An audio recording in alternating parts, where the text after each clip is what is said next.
Now here is the risk that the Browns had to take with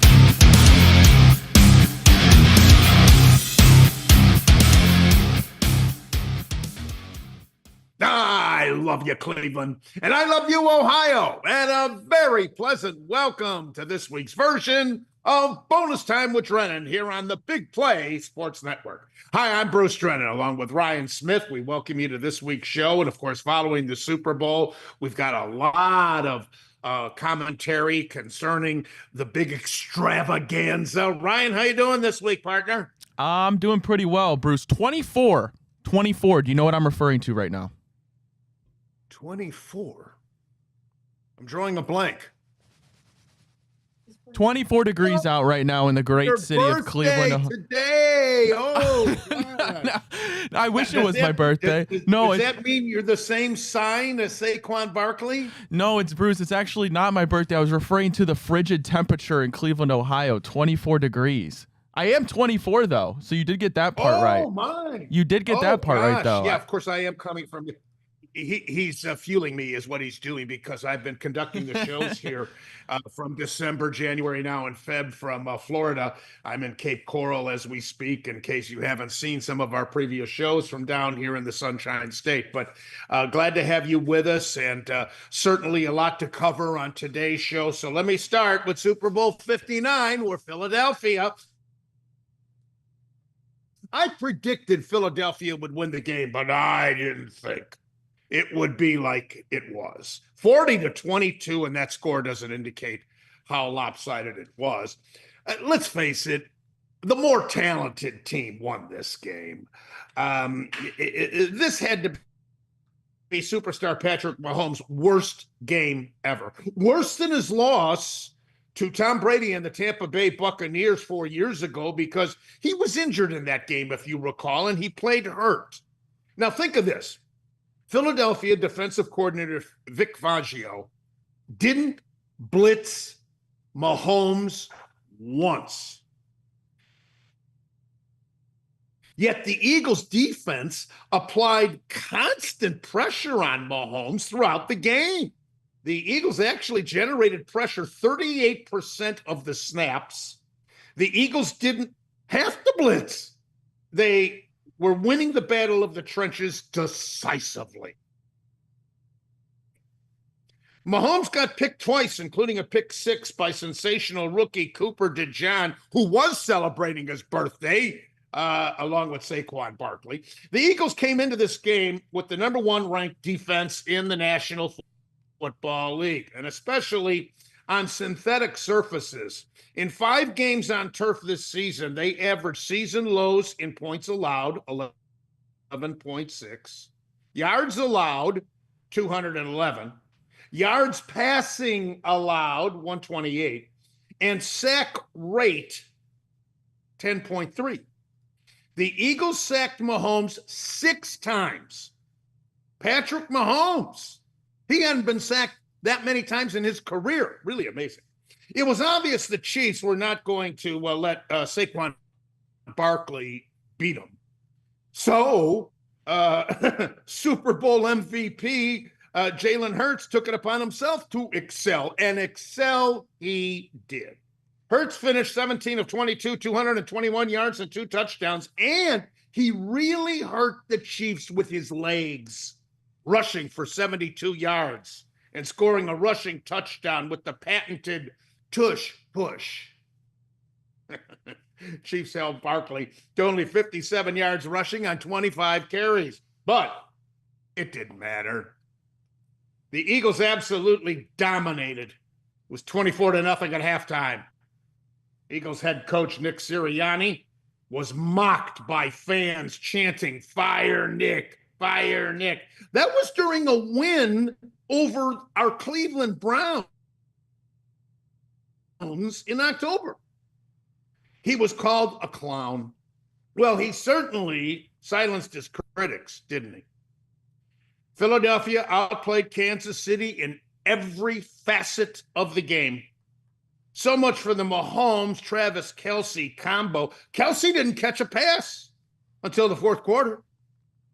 And so much for the magic that Taylor Swift brings. The Chiefs last year, the last 10 times, I should say, this was the first time in 10 games with her in attendance that they lost. As a matter of fact, when Swift was shown on the Jumbotron, she was resoundingly booed by the fans, big time. Now, it's true there were more Philadelphia fans in the stands than Chiefs fans. However, in my opinion, a lot of those boos directed at Swift was because she so vociferously endorsed Kamala Harris for president in this recent election. And I say that because during the national anthem, when they showed President Trump saluting and the crowd saw it on the Jumbotron, right in the middle of the national anthem, they loudly cheered him. Now that had to get the Swift, who's not exactly going to make people compare her knowledge of issues to Henry Kissinger. The 6 sacks of Mahomes is the most that he's been sacked in his career. Eagles had 8 new starters from the 22 team that lost the Super Bowl to the Chiefs. Here's one for you. Mahomes threw for only 33 yards in the first half of this game. That's the fewest in a championship game since Rex Grossman had 32 yards versus Peyton Manning and the Indianapolis Colts in Super Bowl 41. Mahomes' quarterback rating was 10.7 in that first half. Amazing. That's the 3rd worst of any quarterback in any game this season. Meanwhile, Hurts' quarterback rating for the game was 119.7. At one point in the second half, Philadelphia had built an insurmountable 34-0 lead. In the first half, the Eagles' domination was quite obvious to everyone. Total yards, Philadelphia 179, Kansas City 23. First downs, Philadelphia 13, Kansas City 1.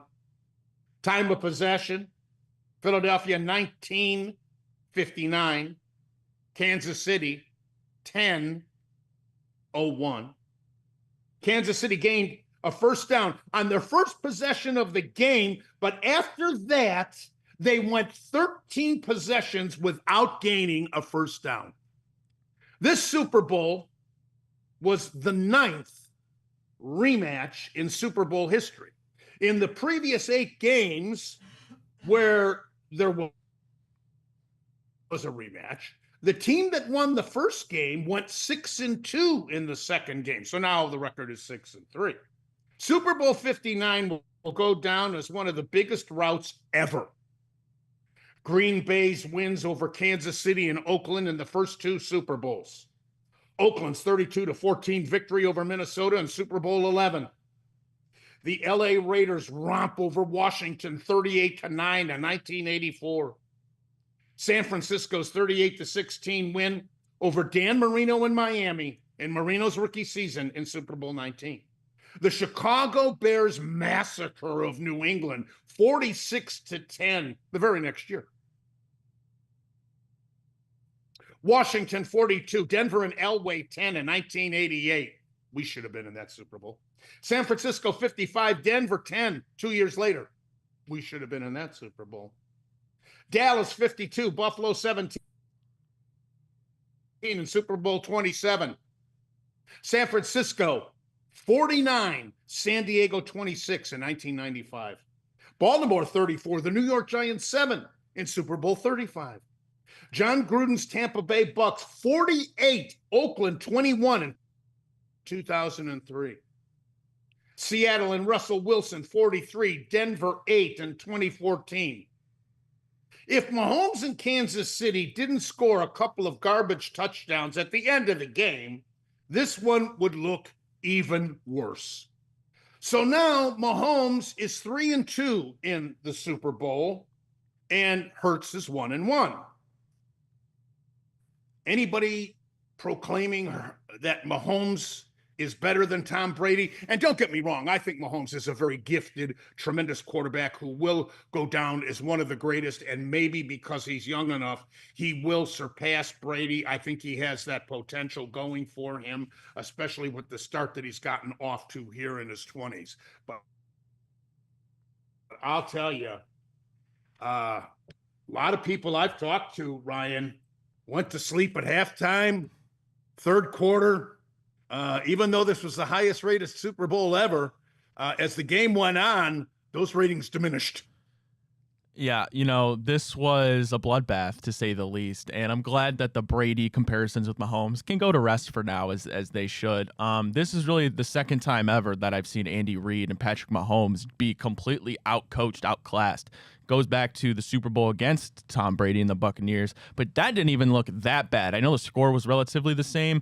Patrick Mahomes was still able to manipulate the offense a little bit in that game, but he had nothing going for him in this game. Philadelphia's front four absolutely wrecked the whole entire night. And I know Jalen Hurts got the Super Bowl MVP, well-deserved, because he was so damn poised. And now two of his best games of his career have come on the biggest stage of all. That's, of course, the Super Bowl. But if you could give the MVP in that Super Bowl to a position group, without a doubt, Philadelphia's defensive line completely shifted the dynamic of that Super Bowl, Bruce. Yeah, we've heard it our whole lifetime. Battle of the trenches. The games are won. This one was very evident. The fact that they didn't blitz Mahomes once, sacked him 6 times, constant pressure upon him. And here, on the other side of the ball, I wanted to make this point too. Kansas City's defense did a tremendous job on Saquon Barkley. They really did. But I mentioned last week in my prediction that Philadelphia didn't have Barkley 2 years ago when they lost to this Kansas City team. But even though Kansas City did this tremendous job on Barkley, doesn't mean that Barkley didn't serve his purpose. And here's my point. Because of the concentration that Kansas City's defense had to apply to Barkley to curtail him and keep him well under 100 yards, let's remember, Philadelphia has a lot of other weapons. And that allowed Hurts to use those weapons in one-on-one coverage a lot with those gifted, fast receivers. And let alone, I don't think Kansas City was prepared for stopping Barkley, but not being able to stop Hurts running. Because what did he gain, Ryan? 77 yards on the ground? Yeah, right around there. I mean, it's nuts. And credit to Jalen Hurts, because even though you saw Patrick Mahomes get rushed the whole night, well, Jalen Hurts got rushed a couple times too, and he was under pressure. But Jalen Hurts, like he's done his whole career, was able to find a way to either step up and deliver a throw, like he did the dagger to A.J. Brown that really sealed the whole deal, or take it with his legs and get a first down. I mean, you can't say enough about Jalen Hurts' performance. Well-deserved the Super Bowl MVP. And now it's hard to say that Jalen Hurts isn't a top 7 quarterback in the NFL, and I think that case will be put to bed for at least a little while. Yeah, I totally agree. And they're not going away. They're going to be incredibly strong again next year. And the NFC will be hard pressed to find a team that can dethrone them if they can stay relatively healthy, because they are a multifaceted team. They had the number 1 ranked defense in the entire NFL, and let alone all these weapons with Hurts, and now that they've acquired Barkley.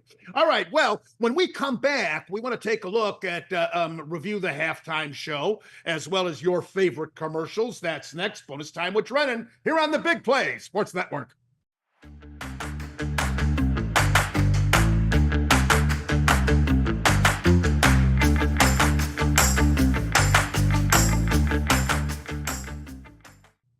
Great to have you back with us. Bonus Time with Drennan here on Big Play, and indeed wrapping up the Super Bowl 59. Fox's coverage, and all the networks do this, was way too long. It started at 1 o'clock in the afternoon, and way too much hype.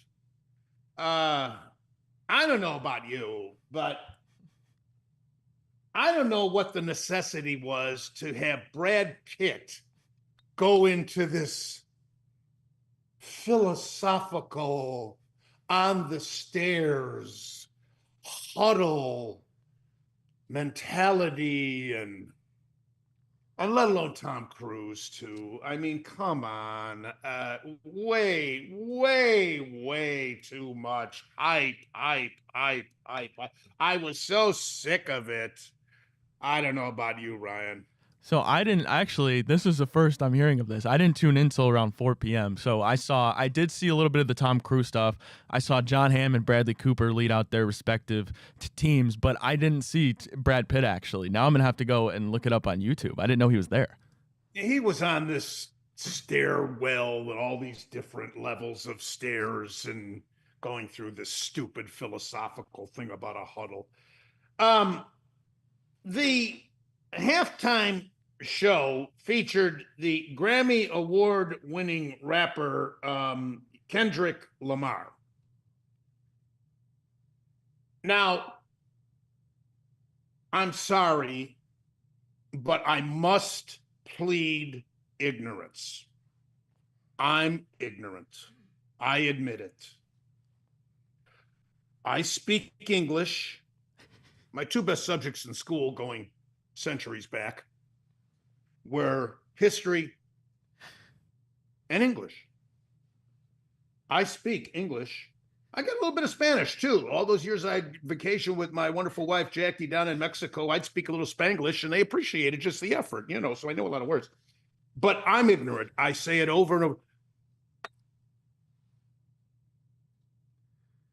I did not understand one syllable, not one, of the entire halftime, whatever that was. Not one. Now, I'm ignorant. I say it over and over again. But Ryan, maybe from the younger generation, you can explain to me what the heck that was. Well, I'm a little bit fluent in mumble rap. I think that's what you could consider it. And then the people on the show can't see, Bruce. You could see on the Zoom call that we're conducting this through that I was laughing because as soon as you said I'm fluent in English, I knew where you were going with this. And that is a common complaint. It was very hard to understand. And a lot of people have mixed opinions on Kendrick Lamar's performance. I wasn't the biggest fan. I agree with you. It was hard to hear, and I think the biggest part of a production value is, well, you should be able to hear what they're saying. So I agree. I'll say this: it was an unforgettable performance, at least for me, or forgettable. Well, yeah, I understand what you mean. And what a joke! What a joke to see Samuel L. Jackson dressed up as Uncle Sam. He's the very last person in this country that should be chosen to dress up as Uncle Sam. Give me a break. What a joke that was. And Serena Williams, what the heck was she doing out there? I mean, what was that? So, Bruce, are you hip to the Kendrick Lamar beef with Drake? Do you know anything about that? Drake University? No, Drake the rapper. I guess he used to date Serena Williams, and that's why she was out there as like a kind of, F you to Drake. Oh, good. I'm glad I'm not hip to it. I'm going to tell you that right now, too. To think that the Super Bowl halftime show used to be special and entertaining. We used to look forward to it. Now, as the second quarter clock winds down, we dread the tediously long, torturous break forthcoming. The days of marching bands, Carol Channing, Chubby Checker, they're long gone. Even Diana Ross, James Brown, the Blues Brothers, Phil Collins, Christina Aguilera, Britney Spears, Paul McCartney, and the Rolling Stones. It's all a thing of the past, Ryan. Bye-bye. I think next year, I wonder if they're going to go down the same avenue of getting a rap artist, because the last couple of years you had this, obviously the most recent, then you've had Dr. Dre, Snoop Dogg, Eminem. When are we getting back to the Michael Jacksons of the world, Bruce? Yeah. How about the commercials? I thought the Seal commercial was kind of I don't know. cool It was and disturbing a totally little different. bit. But it was scary looking at him. It was scary, wasn't it? It was disturbing. The second I saw it, I got like shivers. I get the idea. It was funny playing with this song Kiss on a Rose, but I don't know, Bruce. It kind of gave me the jitters. I kind of like the William Dafoe commercial with the pickleball. That was I my thought favorite that was one. clever. And it was? Yeah, Or not? that was my favorite one. I thought him and Catherine O'Hara were hilarious, hustling That people was for the your favorite Michelob. one. Okay. Yeah, yeah. Well, this is the 11th Super Bowl to be hosted by the city of New Orleans, and the 8th at the Superdome. No other city besides Miami has hosted as many. It went without a glitch, thank God. And in 2026, the Super Bowl will be hosted by Santa Clara, California. When we get back, I got some things to say about Myles Garrett demanding this trade and our Cleveland Browns. That's next on Bonus Time with Drennan here on the Big Play Sports Network. Hi, Bruce Drennan here from my good friends out in Benner Nissan. Drove the Nissan Rogue, my wife and I, down here for this wonderful experience in Florida. Can't brag enough about it. Used to have the Murano. Love that too. Check out the all-new 2025 Nissan Kicks, the exclusive intelligent around view monitor.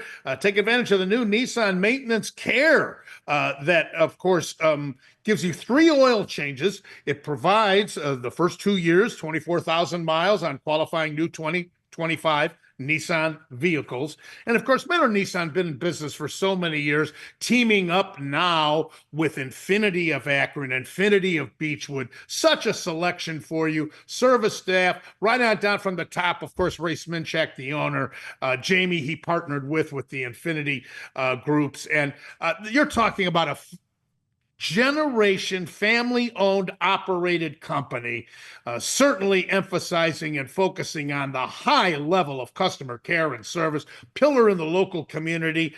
I have been teamed up with them and proud to be their spokesperson now for several years. I swear by Menor Nissan and now Infinity of Akron, Infinity of Beechwood. Love them, and you will too. Service department, second to none. They encourage you to come on out and test drive a vehicle. You won't regret it. Go to the website. That's menornissan.com. Get more information. menornissan.com.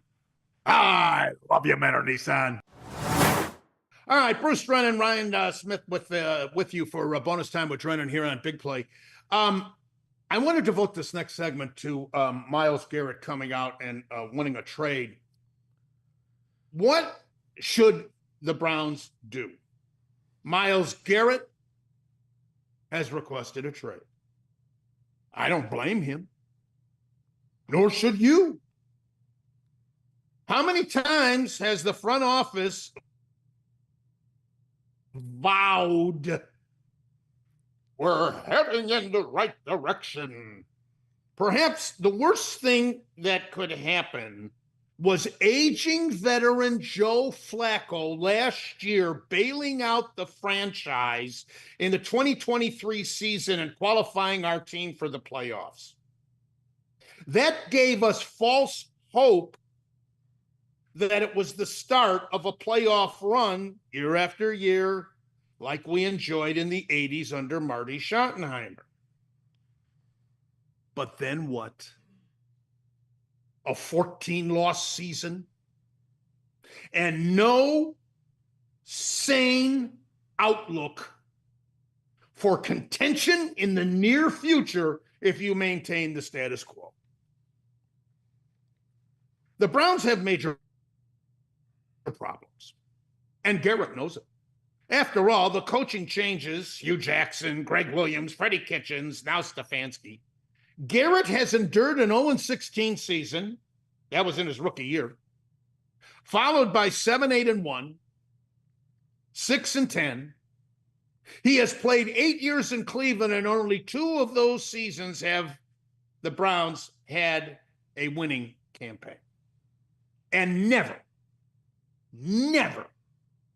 have the Browns been anywhere near a serious Super Bowl contending team to get to the promised land, including last year with Flacco. I suggested on the show before the trade deadline that the Browns should clean house and begin a total rebuild. If they're smart, they'll do it now. And they can. If they do it right now, the Browns can be a playoff team in a couple of years, 3 at the most, a Super Bowl contender. Rather than treading water and going another 5 to 10 years without even sniffing the Super Bowl.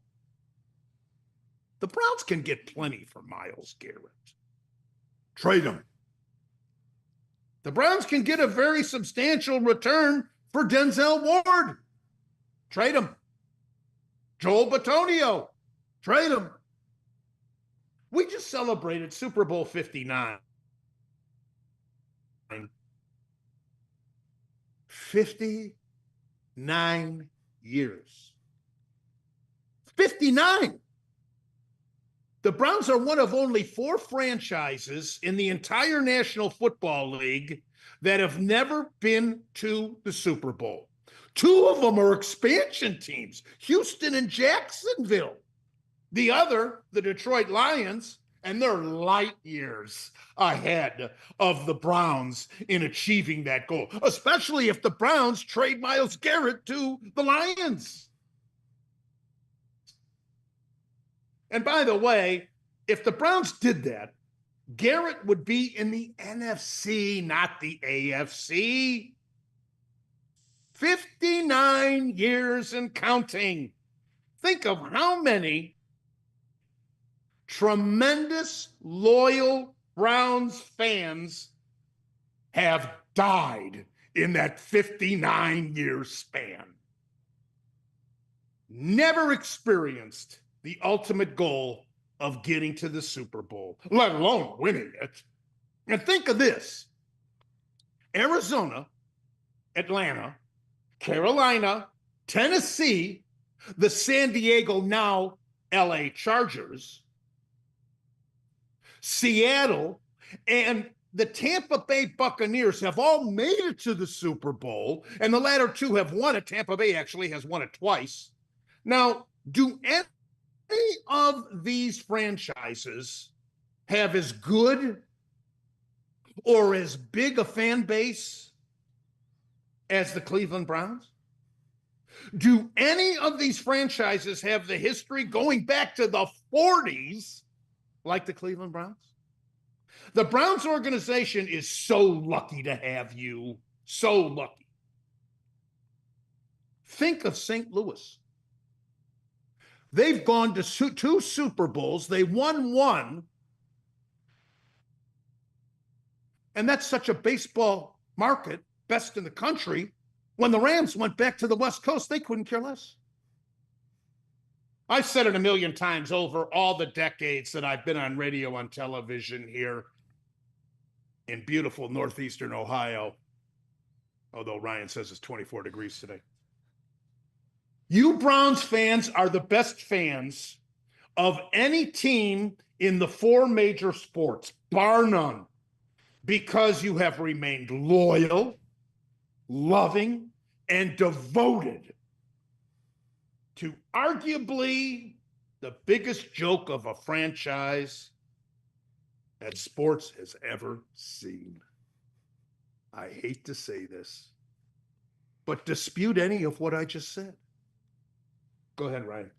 Yeah, though this Myles Garrett situation is interesting. I think a lot of fans, well, first I'll start with this. A lot of fans are kind of scared of a rebuild. I think they don't want to accept it that you might suck for another couple of years, but honestly, that's kind of maybe the blueprint to getting good again rather than, like you said, treading water for a few years with no results. When Myles Garrett first requested his trade, a lot of people were like you, Bruce. You know, they understood where he was coming from. He wants to compete. That's his nature. He wants, the awards are nice, but he wants to get the Super Bowl. A lot of fans now are upset with Myles Garrett because of his Radio Row tour, going on radio shows, even the pregame show before the Super Bowl, and just kind of, you know, voicing out all, not necessarily voicing his frustrations, but making it evident that the Browns, there's nothing they can do to keep him. So a lot of them have kind of turned on Myles Garrett. Me, I'm not one of them. I understand, but they feel as though he's abandoning us. But I don't think that's the right way to put this narrative.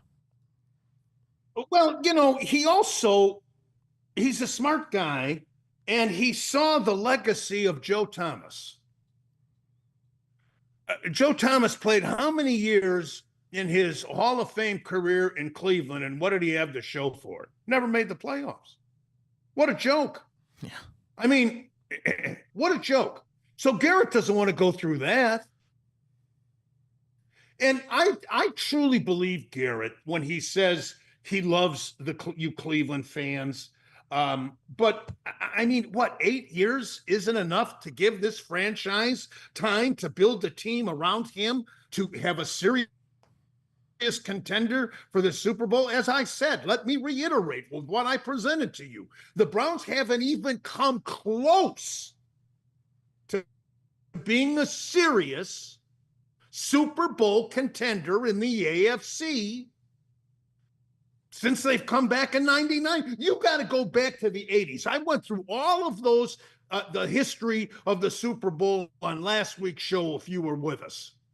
Sam Ratigliano's Cardiac Kids in 1980, I believe, would have won the Super Bowl if not for Red Ride 88 against Oakland.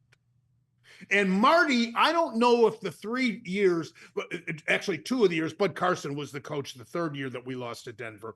But the first 2 years, the fumble and the drive, I don't know if the Browns could have won those Super Bowls. Those were 2 great teams, Giants and Washington. But we would have given them a lot better game than what Denver did. They got annihilated in both those games. Think of that. That's the 80s. Finish up, Ryan. Honestly, Bruce, that's a great place to end this conversation. 80s. I can't even fathom what the world was like in the 80s. Probably better than it is now. But you're right, Bruce. I mean, it's a sad state, and you can't get mad at Myles Garrett one bit. I guess I suppose you can be a little upset the way he's going about it, but at the end of the day, you can't expect a guy to just waste away his career just because he was drafted by them. I understand you want him to be loyal, but that's not the world we live in major sports. They have a legacy that they want to obtain, and if they feel as though they can't do that, the pieces aren't right in the city that they're drafted in, well, sometimes you got to move on, and that's just a lesson in life. More in a minute. Bonus time with Drennan. Big play.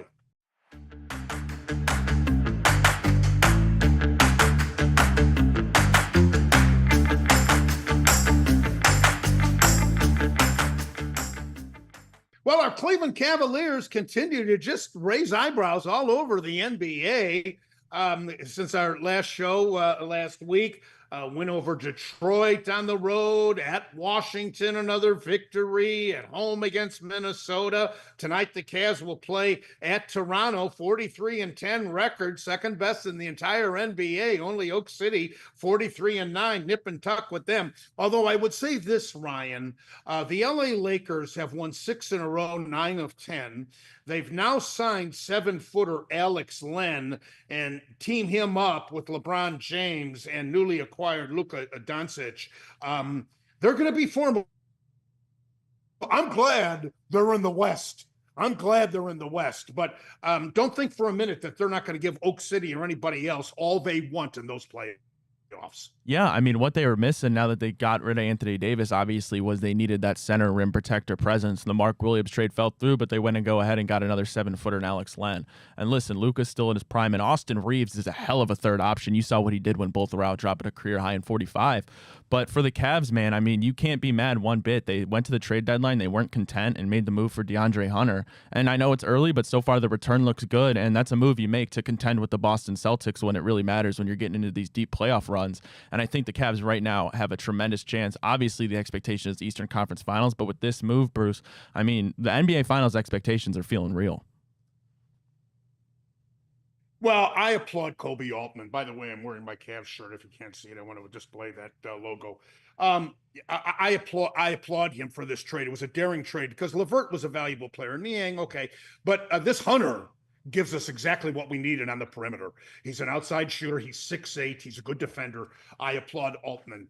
And just a few years ago, everybody wanted his head. So including I applaud him. NCAA basketball, top 10. This week's rankings: Auburn is 1, Alabama 2, Duke is number 3, Florida's 4, and Tennessee's 5. 4 of the top 5 teams are out of the SEC. This is basketball, not football. Unbelievable. And Tennessee got beat last night. Kentucky beat them. And Kentucky's in the top 25. 75-64 was at Rupp Arena. Second time this year that Kentucky has defeated Tennessee. And don't forget, Texas A&M is in the Southeastern Conference, and they're ranked number 8. So more and more, we're going to be getting into college basketball as March approaches, Ryan, and March Madness will be upon us before you know it. Yeah, hey, but the Big Ten took over the reins for the king of college football this year, Bruce. So the SEC had to come back and take the crown for something, I suppose. Yeah, well, the Big Ten in basketball leaves a lot to be desired because Michigan State is not even in the top 10, and they're the best team in the Big Ten.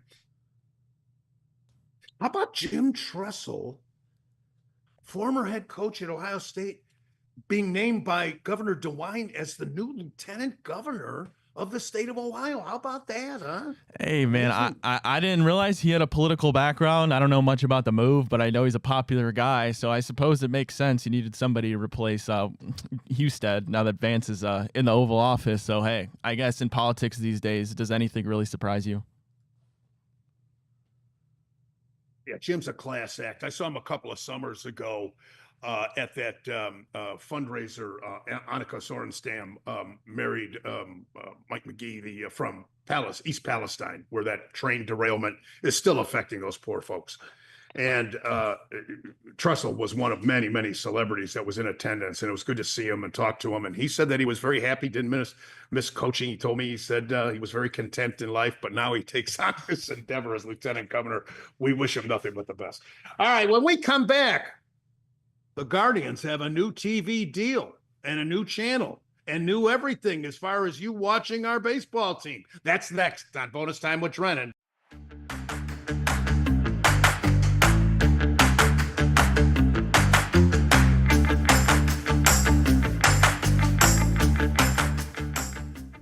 So glad to have you with us. Bonus Time with Drennan here on Big Play. Well, the Cleveland Guardians and Major League Baseball are launching Guardians Television in this upcoming 2025 season. This is the first local direct-to-consumer streaming option available at Cleveland Guardians Television. In other words, it's going to cost you $99.99 for the season to get 150 of the 162 regular season Guardians games. They say this will bring Guardians games into, get this, 235% more households. In other words, Bally's was available to about 1.6 million people. This will increase to a possible 4 million plus. Fans can purchase Cleveland Guardians television and stream on any computer, smart TV, or streaming device via the MLB app or online at MLB TV. Guardians TV is replacing Bally Sports Great Lakes. You can still watch the games through your satellite or cable provider. You can also watch the games through streaming platforms. Matt Underwood, Rick Manning, Andre Knott will again handle the in-game broadcast. Al Pulowski will host pregame and postgame shows. And Al will be joined by Chris Jimenez for the majority of the pregame and postgame shows. And on occasion, Al will be joined by Cody Allen, former relief pitcher, Ben Broussard, Nick Goody, Kaylee Griffin. She does the pregame and post for the Cavaliers, still on Bally's, Austin Jackson, and Jason Kipnis. Kip is getting into the broadcasting business. Good for him. As the Guardians and all other major league teams open up spring training in the Cactus League and here in Florida in the Grapefruit League, here's a fact. The Cleveland franchise has gone longer than any other major league franchise without winning a World Series, 1948. However, are you aware of this? In the last 24 baseball seasons, the Cleveland Indians, now Guardians, have the third most wins in the regular season in the American League. Only New York and Boston have won more. And in the last 24 seasons, the Indians, now Guardians, have the 7th most wins in the major leagues. Get this. In the last 12 seasons, Cleveland has the 3rd most wins in the entire major leagues. Only the LA Dodgers, who are number 1, and the New York Yankees, who are number 2, have more. And the Yankees only have like 20 some more. So, yeah, we're starving for a world championship, no question.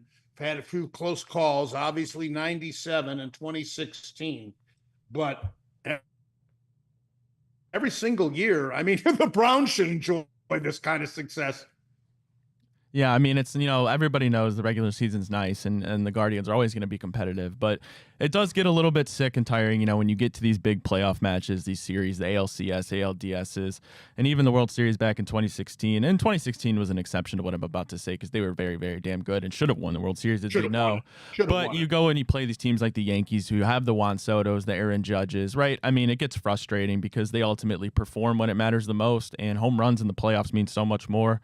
And those come far and few between for the Guardians compared to teams like the Yankees. But I suppose in terms of Cleveland franchises, yes, we are very, very fortunate to have the Guardians here in Cleveland. Well, I think the Yankees are going to be even better without Soto because of adding Goldschmidt and Bellinger and Williams like they have. And as far as our division, Bregman's still out there. And I know the Tigers are after Bregman, and they're probably going to be our biggest threat. I think they're more so than Kansas City or Minnesota. Pressure is really on Minnesota. And I just adore this Seawald acquisition by the Guardians. By the way, next week, we're trying to line up Curtis Danberg from the Guardians front office to explain this television package more thoroughly for you and simply so you can be as well informed as possible as far as watching the games for the upcoming campaign. Next is the Ask Bruce segment on Bonus Time with Drennan here on Big Play.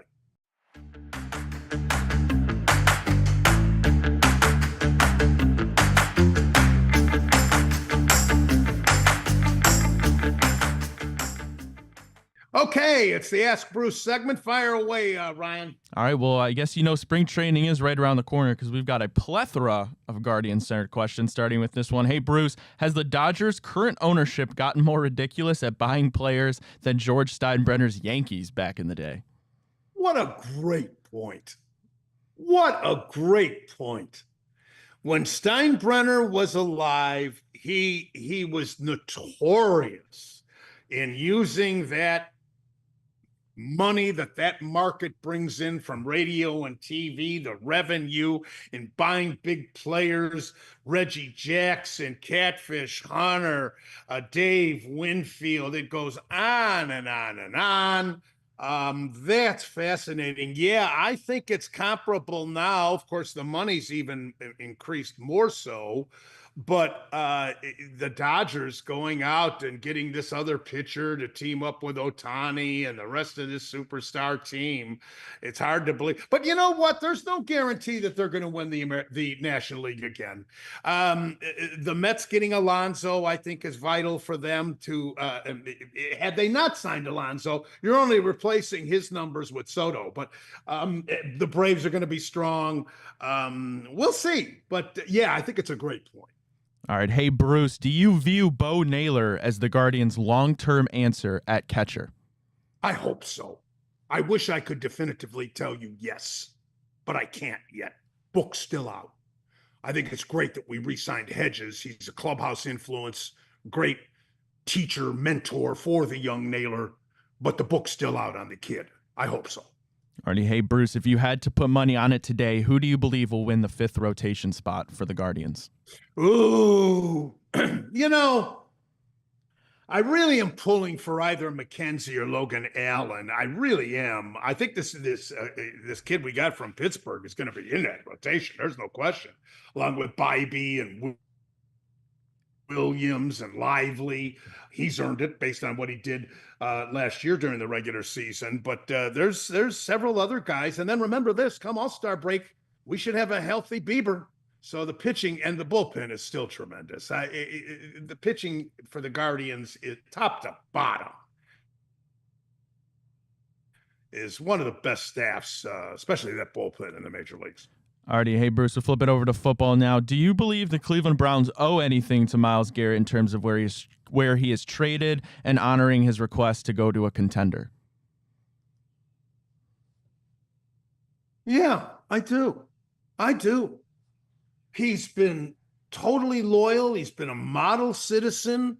He's been a cheerleader for the fans. I can't understand why the fans would turn on him. So what if he went down up and down Radio Row? If he doesn't speak out, the front office would have no inclination of trading him. Now they've at least got to explore the possibility of what they could get in return. So I say yes, he's only human. He deserves that. He's such a superstar. Already, hey. Besides, we're not going to win the Super. We're not going to. Here's the other thing. If we keep Garrett, do you think that increases our chances of getting to the Super Bowl? No way. Even though we might win Defensive Player of the Year again. Come on. Alrighty, hey Bruce, do you view Will Howard as an NFL caliber quarterback, and would you be okay with the Browns taking a flyer on him? Why not? Why not? I mean, who the heck thought Tom Brady at Michigan would turn out the way he did? He was a 6th round pick. 6th round. You never know. And think of all the guys that have been drafted in the 1st round, quarterbacks that have been busts. Ryan Leaf. I mean, the list goes on and on. Paul McDonald right here in Cleveland, my God. So, yeah, why not? I liked Howard and how he played under pressure for the Buckeyes. Yes, take a flyer on him. Why not? Alrighty, last one for you. Hey, Bruce, do you believe Saquon Barkley had the greatest season for a running back this year in NFL history? Oh, I don't know about that. O.J. Simpson, the late, not so great O.J. Simpson, had an unbelievable year. Yeah, I can't go there. There's been so many. Eric Dickerson. My goodness, the list is long, but Barkley's right there with the greatest of all time. And that does wrap things up for us. I want to thank you for joining us on this post-Super Bowl version of Bonus Time with Drennan here on the Big Play Sports Network. Join us next week. We look forward to having you with us. I'm Bruce Drennan. On behalf of Ryan Smith, have a great week. And until next week, as always, and most importantly, you remember, I love you, Ohio. And